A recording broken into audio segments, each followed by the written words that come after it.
शादी के मंडप में अजनबी दूल्हा, खुशियों भरी शादी। लेकिन कुछ अजीब था। नेहा की शादी थी। पूरा घर रोशनी और खुशियों से भरा हुआ था। बारात आ चुकी थी और दूल्हा जयेश सहरे में सजा हुआ घोड़ी पर बैठा था। बैंड बाजे की धुन पर नाचते हुए बाराती मंडप तक पहुंचे। लेकिन नेहा की बुआ ने कुछ अजीब देखा। दूल्हे का चेहरा कुछ अलग सा लग रहा है। जयेश तो ऐसा नहीं दिखता था। पर शादी की भागदौड़ में किसी ने ध्यान नहीं दिया। फेरे शुरू होते ही अजीब घटनाएं फेरे शुरू हुए। जैसे ही दूल्हे ने पहला फेरा लिया, मंडप का दिया अचानक बुझ गया।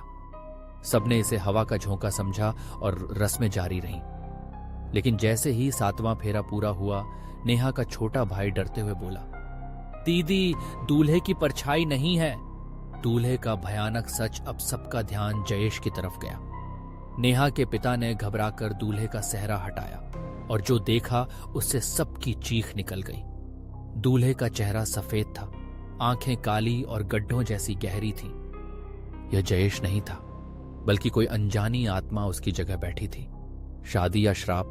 पंडित जी कांपते हुए बोले, यह इंसान नहीं, कोई अघोरी आत्मा है, इसे तुरंत रोको।